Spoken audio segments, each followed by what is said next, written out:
Sejak beberapa bulan yang lalu, ada pertanyaan berdasarkan tulisan seseorang yang merasa telah membuktikan bahwa nasab habaib dari jalur Abdullah atau yang biasa disebut Ubaidillah bin Ahmad al-Muhajir terputus dari Rasulullah Shallallahu Alaihi Wasallam. Beneran gak sih? Diambil dari Risalah Ahlul Bait dan Nasab Ba'alawi yang dirilis oleh Rabithah Alawiyah. Bisa didownload di website Rabithah Alawiyah di www.rabithahalawiyah.org.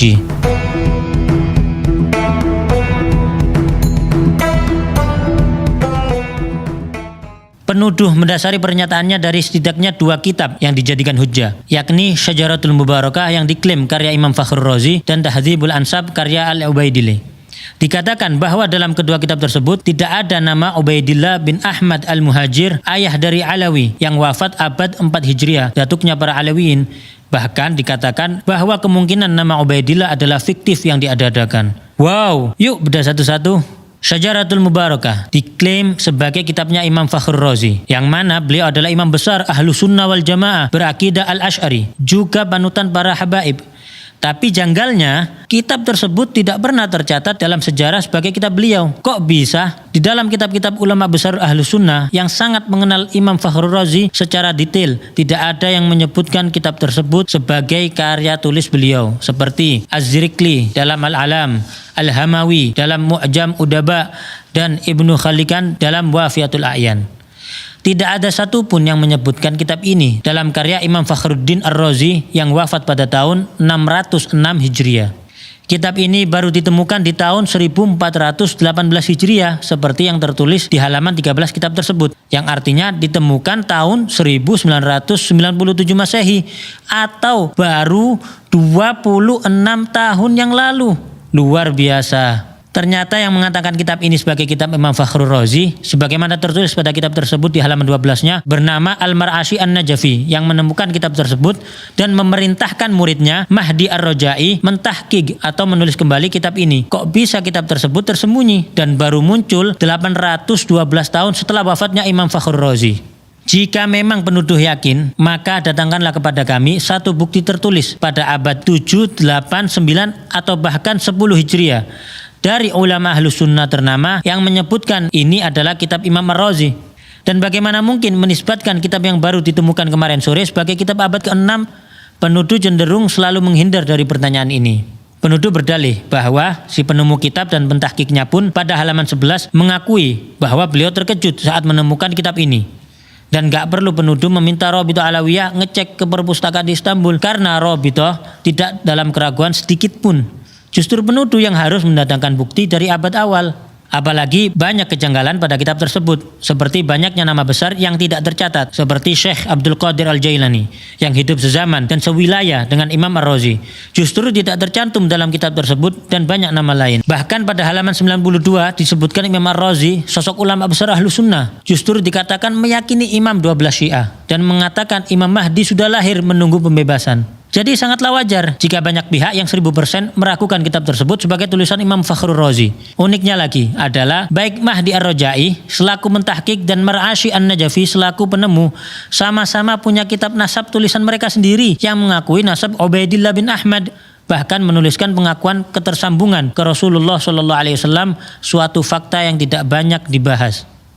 Oke, satu hujjah penuduh kita coret dulu. Lanjut hujjah kedua. Kitab Tahdzibul Ansab.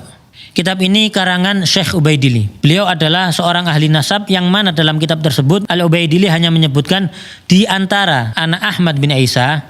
Artinya beliau tidak berniat menyebutkan seluruhnya. Namun justru dalam catatan lain kita temukan perkataan Al-Ubaidili yang memang memiliki ribuan lembar catatan manuskrip yang dinukilkan oleh ahli nasab ternama Said Murtadha Az-Zabidi, yaitu Syekh Syaraf Ubaidili berkata, Syarif Ahmad bin Isa An-Nagib berhijrah dari Madinah ke Basra di 20 tahun kedua dari abad ke-4 Hijriah, yakni tahun 317 Hijriah. Beliau keluar bersama putranya Abdullah ke arah timur. Dengan demikian, Al-Ubaidili justru menjadi ahli nasab abad ke-5 yang turut mengakui adanya Abdullah bin Ahmad. Kami tidak mungkin menerima tuduhan sang penuduh bahwa ahli nasab sekelas Az-Zabidi berbohong dalam mengutip perkataan Al-Ubaidili tersebut. Sekarang 2 hujjah tersebut sudah kita bahas. Nah, sekarang gantian. 1. Mampukah penuduh mendatangkan bukti dari abad 7, 8, 9, 10, 11, 12 atau bahkan 13 bahwa ada ahli nasab yang mempertentangkan kebenaran nasab Alawiyin? Perlu diketahui bahwa tidak ada satupun ahli nasab terdahulu yang mengingkari nasab tersebut. 2. Ilmu nasab sudah baku dan disepakati oleh seluruh mazhab tentang syarat penetapan suatu nasab. Lalu penuduh membuat suatu syarat, yakni harus ada kitab yang ditulis di zaman tersebut. Pertanyaannya, ahli nasab mana yang mengatakan kaidah tersebut adalah syarat isbat suatu nasab? Lalu kenapa penuduh membuat syarat atau kaidah baru yang tidak dikenal dalam ilmu nasab sebelumnya?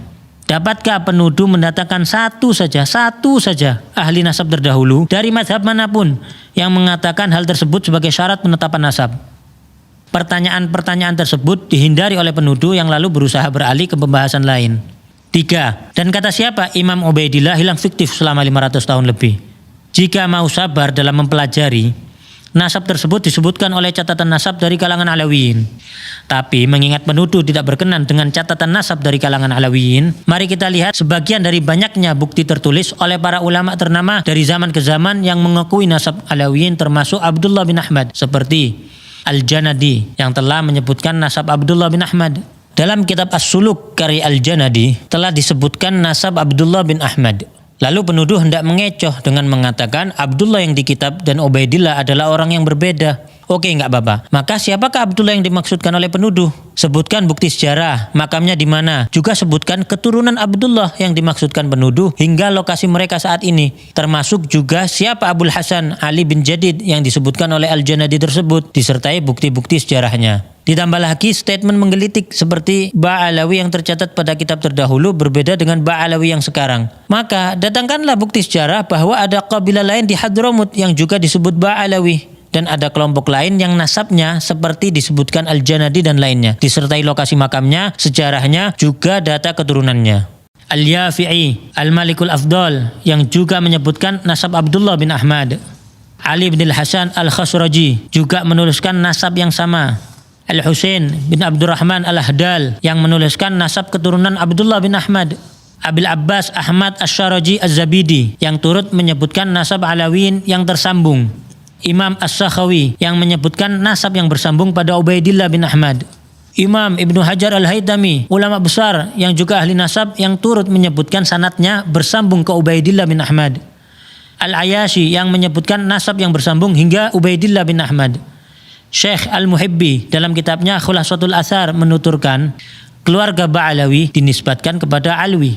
Alwi ini adalah putra Ubaidillah bin Ahmad bin Isa. Beliau adalah sosok yang menjadi muara berkumpulnya nasab mereka. Nasab mereka telah disepakati oleh para ulama ahli tahqiq dan telah diperhatikan untuk dijelaskan oleh banyak ulama. Lalu Syekh Yusuf An-Nabhani, seorang mufti besar dan guru dari para ulama Ahlus Sunnah wal Jamaah, guru dari Hadratus Syekh Hashim Asy'ari, menjelaskan dalam mukaddimah kitabnya Riyadul Jannah, sesungguhnya para sada al-Ba'alawi telah disepakati oleh umat Nabi Muhammad SAW di sepanjang masa dan di setiap tempat, bahwa mereka termasuk ahlul bait yang paling sahih nasabnya, paling kokoh kemuliaannya, dan paling banyak ilmu, amal, keutamaan, serta adabnya. Hadratus Syekh Hashim Asy'ari bahkan mencantumkan Al-Habib Ahmad bin Abdullah As-Segaf yang merupakan salah satu pendiri Rabithah Alawiyah dalam Qanun Asasi saat pendirian Nahdlatul Ulama. Kita tentu tidak merasa perlu meyakinkan penuduh untuk mempercayai dan menghargai para ulama-ulama tersebut, karena mereka semua bagai matahari di siang hari yang dikenal luas kejujuran dan keilmuannya. Tidak mungkin para ulama-ulama besar tersebut sengaja berbohong bersama-sama dan tidak berusaha memastikan informasi yang mereka sampaikan, apalagi Rasulullah SAW menyampaikan ancaman neraka bagi yang berbohong atas nasab. Sejarah Alawiyin telah jelas disertai lokasi makam dan tempat bersejarah mereka yang terjaga hingga kini. Dapatkah penuduh sebutkan satu saja ulama atau ahli nasab terdahulu di Hadramut yang menafikan bukti-bukti sejarah tersebut? Lalu apakah catatan nasab Rabithah Alawiyah diakui ahli nasab dan nakobah internasional? Tentunya tidak hanya sekedar surat dengan cap dan tanda tangan. Hubungan dengan ahli nasab dan nakobah di Yaman terjalin dengan baik. Nakobah Mesir yang beberapa kali berkunjung ke Rabithah Alawiyah. Nakobah Al-Idrisi Al-Hasani Libya yang memiliki hubungan baik dengan Rabithah Alawiyah. Syekh Dr. Muhammad Asy-Syuhumi Al-Idrisi bahkan mengatakan, bisa saya katakan bahwa paling bagusnya Rabithah dari semua Rabithah yang mencatat garis keturunan anak cucu Nabi Muhammad SAW, yang paling bagus adalah Rabithah yang ada di Indonesia, yang paling teratur dan paling memiliki kesemangatan untuk memperbaiki, termasuk adanya takrir pengakuan nasab Alawiyin oleh Imam Yaman Yahya Hamiduddin, juga takrir di Hijaz yang terdapat dalam tulisan Syarif Ibrahim bin Mansur Al-Amir. Bahkan Alawiyin beberapa kali dipercaya menjadi pimpinan Naqabatul Ashraf di Hijaz, Makkah dan Madinah hingga masa pemerintahan Utsmani. Alawiyin tidak sedikit pun ditolak atau diragukan untuk memimpin para keturunan Rasulullah di Hijaz atau di Yaman oleh para ulama besar setempat dan para keturunan lainnya. Salah satunya yaitu Al-Habib Alwi bin Ahmad As-Siggaf, mufti madhab Syafi'i di kota Mekkah pada zamannya, dan pengarang kitab Tarsyihul Mustafidin, salah satu kitab fikih rujukan para ulama dunia termasuk di Nusantara. Lalu penuduh rajin sebut tes DNA sebagai solusi. Mungkin informasi tentang fatwa larangan menggunakan tes DNA untuk nasab yang jauh belum sampai kepada penuduh, yakni Lembaga Internasional Rabithah Alam Islami di Hijaz, Darul Ifta Qatar, dan Darul Ifta Mesir yang telah memberikan fatwa melarang isbat nasab jauh melalui tes DNA. Atau menuduh jumlah keturunan ke-38 sampai 44 sebagai tidak logis. Maka penuduh perlu melihat jumlah keturunan dari jalur keturunan Rasulullah lainnya selain Alawiyin, yang ternyata juga di range yang sama. Karena coba-coba hitung pakai kalkulator, ternyata justru beresiko malah jadi menafikan adanya keturunan Rasulullah SAW. Bukti bahwa nasab tersebut sudah memenuhi syarat syuhrah wal istifadhah juga tidak terbantahkan dengan tidak adanya penolakan dari abad ke abad. Juga diakui oleh para ulama besar dan ahli nasab dari masa ke masa. Tidak disebutkannya sebuah nama pada suatu kitab nasab tidak dapat diartikan orang tersebut tidak ada atau bahkan fiktif, karena terdapat ulama dan ahli nasab thiqah lainnya yang menulis dan menambahkan. Maktab Daimi di dalam Rabithah Alawiyah ditujukan untuk melanjutkan catatan-catatan nasab dari para pencatat terdahulu kalangan Alawiyin untuk diteruskan di Indonesia demi menjaga keberlangsungan dan pemutakhiran catatan nasab tersebut.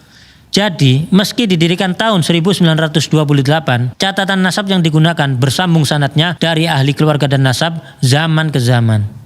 Tentu kita bersyukur kepada Allah Subhanahu wa taala. Terdapat para kiai, ulama dan banyak pihak yang berdiri membela para habaib. Jika ada beberapa oknum habaib yang belum mengikuti kemuliaan akhlak dan kesolehan datuk-datuknya, maka kami memohon doa antum semuanya agar Allah Subhanahu wa taala memudahkan langkah mereka menuju kebaikan. Nasab yang bagus itu bukan untuk membanggakan diri, bukan untuk meremehkan orang lain.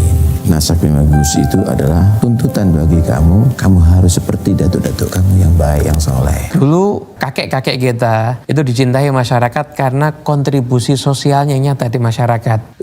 Masyarakat menyaksikan akhlaknya yang mulia, ilmunya yang luas. Kemudian bagaimana ketika duduk bersama datuk-datuk kita, mereka bisa mendapatkan solusi atas semua permasalahan hidup mereka. Kita sudah jauh berbeda dengan mereka saat ini.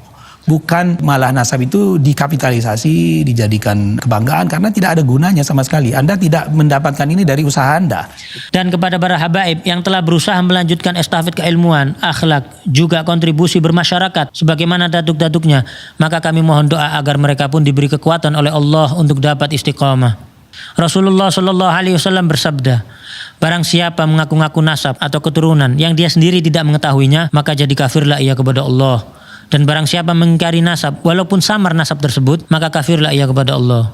Barang siapa yang mengaku ayah kepada selain ayahnya atau bersandar kepada yang bukan walinya, maka laknat Allah, juga para malaikat dan semua manusia menimpa mereka, dan pada hari kiamat Allah tidak akan menerima dari mereka baik yang fardu maupun yang sunnah. Kita justru banyak melihat kalangan Alawiyin melahirkan banyak ulama, orang-orang soleh, wali-wali besar, dan banyak yang berakhir husnul khatimah dengan wafat setelah syahadat, dalam kondisi sholat, membaca Al-Quran, maupun ibadah lainnya.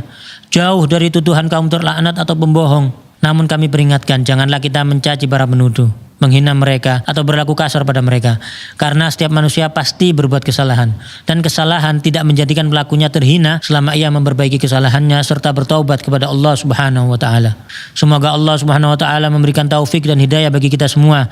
Dan semoga umat ini dipenuhi rasa saling menghargai, menghormati, dan saling mencintai karena Allah Subhanahu wa taala. Gak perlu izin untuk share, download, re-upload video ini. Justru menjadi hujah bagi kamu yang telah berperan dalam menyebarkan hal ini kepada seluruh kalangan.